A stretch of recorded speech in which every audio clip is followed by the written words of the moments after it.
Hello दोस्तों, आप सभी को नमस्ते और हमारे यूट्यूब चैनल यात्रा इस पर आप सभी का स्वागत है। तो अभी हमारे एक सीरीज़ चल रहा है, उसमें हम क्या करें कि जो बिहार स्पेशल करंट अफेयर है, बिहार स्पेशल करंट अफेयर है, हम उस पर चर्चा कर रहे हैं। बिहार स्पेशल करंट अफेयर्स पे हम क्या कर रहे हैं, चर्चा कर रहे हैं। और मुख्य रूप से ये किस एग्ज़ाम में आपको लाभकारी है आपके लिए, तो देखें कि जो अभी 71वीं बीपीएससी है उसके लिए इसको ध्यान में रखें, बहुत तेज़ी से रिवीजन कर रहे हैं। साथ में एईडीओ का पेपर होने वाला है, बिहार एजुकेशन डेवलपमेंट ऑफिसर का पेपर होने वाला है, असिस्टेंट एजुकेशन डेवलपमेंट ऑफिसर के एएसओ का पेपर होने वाला है, बीएसएससी सीजीएल का पेपर होने वाला है और बीएसएससी इंटर लेवल का पेपर होने वाला है। आप देखेंगे इन सारे एग्जाम के लिए, और जो भी बिहार से जो संबंधित जो एग्ज़ाम है, अभी एक देखेंगे स्वच्छता पदाधिकारी का भी एग्ज़ाम होने वाला है। उसमें देखेंगे कि 36 के करीब जो है जीके जीएस में करंट अफेयर पूछा है। तो देखेंगे कि इन सभी बिहार से जुड़ा जो भी एग्ज़ाम है उसके लिए जो करंट अफेयर पूछा जाएगा यहीं से पूछा जाएगा। तो मैं ये कर रहा हूँ कि प्रत्येक महीने का बना दे रहा हूँ, आगे मैं फिर अगला महीने का ऐड कर दूंगा ताकि आप इसको देख सकते हैं और इससे आप लोगों को लाभ मिलेगा। निश्चित तौर पे आप मेमोराइज़ कर सकते हैं, इसको 2-3 बार देखेंगे याद हो जाएगा। चलिए अभी हम क्या करेंगे, हम रिवीजन नहीं करेंगे, मतलब रिवीजन करेंगे हम, एक्सप्लेनेशन नहीं करेंगे। ठीक ना, मेरा उद्देश्य है कि हम आपको तेज़ गति से रिवाइज़ करवाएं। तो चलिए देखते हैं पहला करंट अफेयर क्या है कि 22 दिसंबर 2024 को मीडिया से मिली जानकारी के अनुसार बिहार के सीतामढ़ी जिले के किस कवयित्री को राष्ट्रीय गौरव सम्मान प्राप्त हुआ है। तो देखेंगे प्रीति सुमन को राष्ट्रीय गौरव सम्मान मिला है क्योंकि ये कवि हैं, मतलब कवित्री हैं, और ये कहाँ से है, तो सीतामढ़ी डी लाइन को याद रखेंगे। चलिए अगला देखते हैं, अगला करंट अफेयर क्या है। 20 दिसंबर 2024 को बिहार के समस्तीपुर लोकसभा क्षेत्र के किस सांसद को वन नेशन वन इलेक्शन के लिए गठित संयुक्त संसदीय समिति का सदस्य नियुक्त किया गया है। तो देखेंगे शांभवी चौधरी जी हैं। तो शांभवी चौधरी जी कहाँ से हैं, ये लोकसभा समस्तीपुर लोकसभा से सांसद है, तो आप इसको भी याद रखेंगे, पूछा जा सकता है शांभवी चौधरी के बारे में। साथ में देखेंगे कि वन नेशन वन इलेक्शन, उसके लिए जो संयुक्त संसदीय समिति बना था उसका ये क्या थी, एक सदस्य थी। तो ये इतना याद रखेंगे शांभवी चौधरी के बारे में। साथ में देखेंगे वन नेशन वन इलेक्शन क्या है, तो आप देखेंगे कि अभी हमारे देश के अंदर जो है जो लोकसभा का चुनाव होता है, साथ में देखेंगे कि लोकसभा का जो चुनाव होता है और जो विधानसभा का चुनाव होता है ये सब अलग अलग होता है। तो चुनाव में ज़्यादा जो है समय बीत जाता है, सरकार का डेवलपमेंट के कारण नहीं होता है। इसलिए क्या किया जा रहा है कि लोकसभा हो चाहे विधानसभा हो, सभी का चुनाव एक साथ कराए जाने का प्रयास कर रहा है पूरे देश के अंदर। साथ में 100 दिन के अंदर जो है स्थानीय निकाय का चुनाव भी कराया जाना। तो वन नेशन वन इलेक्शन में इसी चीज़ को लागू करने का प्रयास किया जा रहा है। चलिए देखेंगे अगला प्रश्न क्या है कि 13 दिसंबर 2024 को बिहार के पटना में अति विशिष्ट नेत्र अस्पताल के निर्माण में संचालन के संबंध में बिहार के स्वास्थ्य विभाग ने किसके साथ समझौता किया है। तो शंकरा आई फाउंडेशन इंडिया कोयम्बटूर के साथ।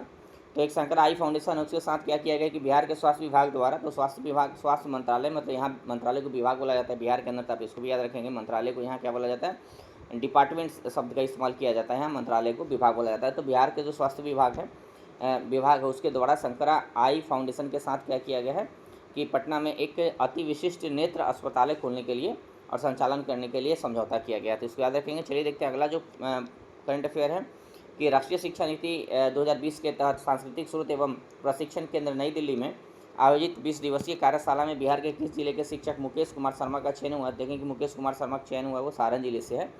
एक बार इनके बारे में फिर से देख लेते हैं। राष्ट्रीय जो शिक्षा नीति है 2020 में है, उसके तहत सांस्कृतिक स्रोत एवं प्रशिक्षण केंद्र दिल्ली में आयोजित 20 दिवसीय कार्यशाला में बिहार के किस जिले के शिक्षक मुकेश कुमार का चयन हुआ। तो मुकेश कुमार का चयन हुआ, आप इतना याद रखेंगे, और ये सारण जिला का है। चलिए आगे देखते हैं अगला करंट अफेयर क्या है।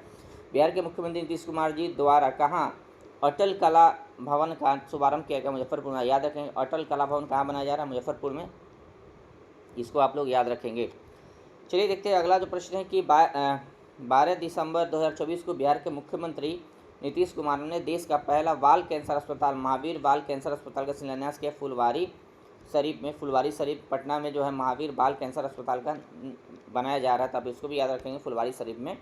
तो आप इसको याद रखें, सीधा आपसे पूछा सकते हैं कि महावीर बाल कैंसर अस्पताल कहाँ बनाया जा रहा है, तो फुलवारी शरीफ में। चलिए देखते हैं अगला जो प्रश्न है कि 9 दिसंबर 2024 को बिहार में विश्व की सबसे बड़ी खेल प्रतिभा खोज प्रतियोगिता बिहार खेल प्रतिभा खोज प्रतियोगिता का शुभारंभ किया गया मुख्यमंत्री नीतीश कुमार जी के द्वारा था। आप इसको याद रखेंगे 9 दिसंबर 2024।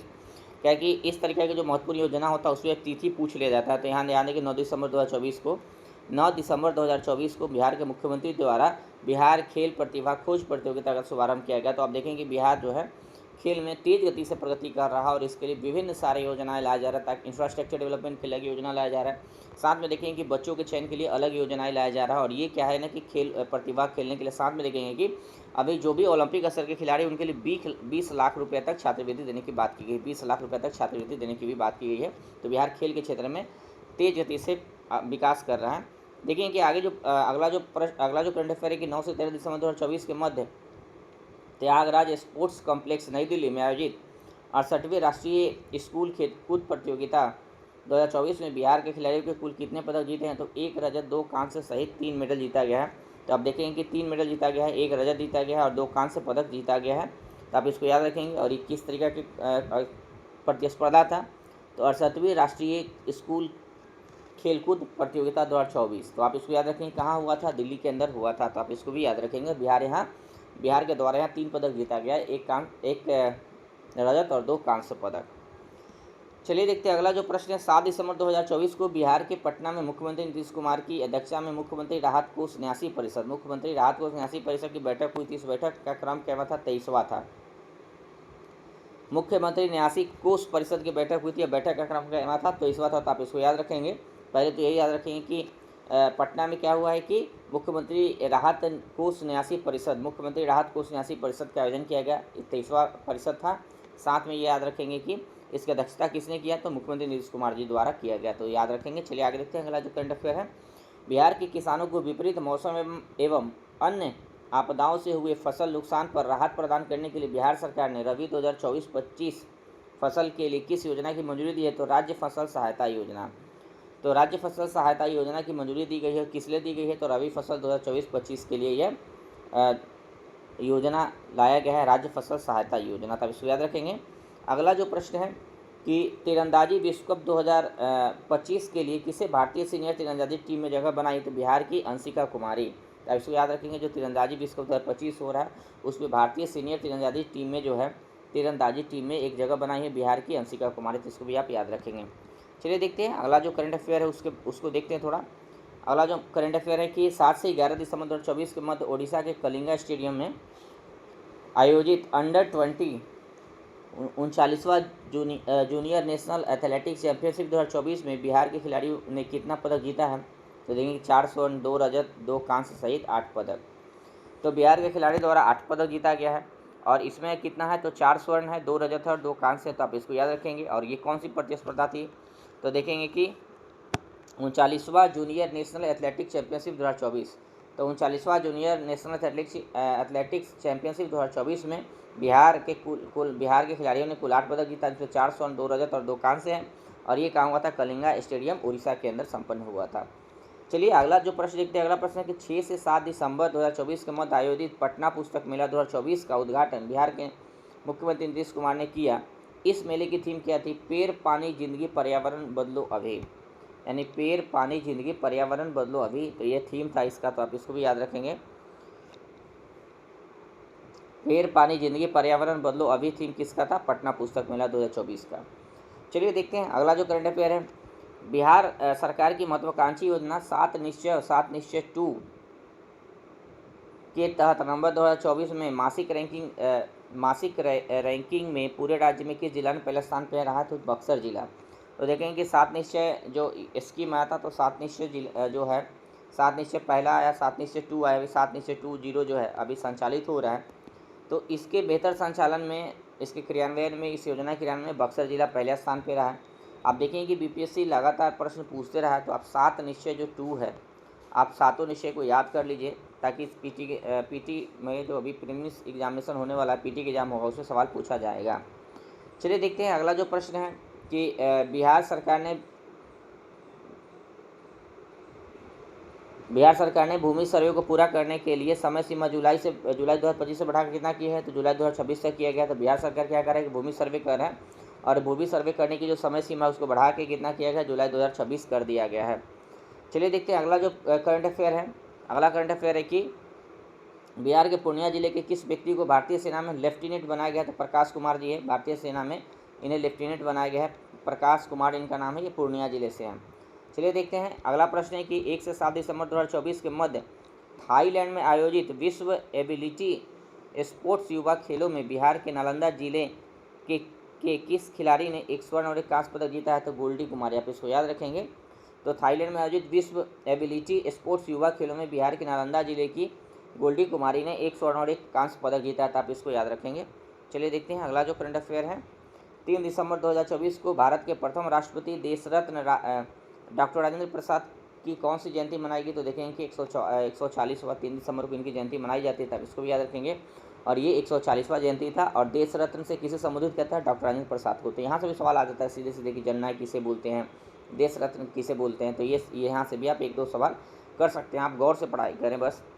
चलिए देखते हैं अगला जो प्रश्न है कि 29 दिसंबर 2024 को धार्मिक न्यास बोर्ड के किस पूर्व अध्यक्ष और विश्व प्रसिद्ध पटना महावीर मंदिर न्यास के सचिव का कार्डियक अरेस्ट से निधन हो गया? तो आचार्य किशोर कुणाल जी का निधन होगा, तो आप इसको याद रखेंगे। आचार्य किशोर कुणाल जी का निधन हो गया है और ये पटना महावीर मंदिर ट्रस्ट के और धार्मिक न्यास बोर्ड के पूर्व अध्यक्ष भी रहे हैं, तो आप इस चीज़ को याद रखेंगे, आचार्य किशोर कुणाल जी। अभी देखेंगे कि विराट रामायण मंदिर बन रहा है, तो विराट रामायण मंदिर बनाने में आचार्य किशोर कुणाल जी का विशेष योगदान रहा है। और ये कहाँ बनाया जा रहा है? पूर्वी चंपारण में, इसको भी याद रखेंगे। तो इस मंदिर बनाने में इनका विशेष योगदान है। चलिए देखते हैं 29 से 30 दिसंबर 2024 के मध्य बिहार के किस जिले में अखिल भारतीय प्रगतिशील महिला संगठन का 2 दिवसीय राज्य परिषद की बैठक हुई? तो समस्तीपुर में हुई, तो आप इसको याद रखेंगे। 29 से 30 दिसंबर 2024 के मध्य बिहार के समस्तीपुर में अखिल भारतीय प्रगतिशील महिला संगठन की 2 दिवसीय राज्य परिषद का बैठक किया गया।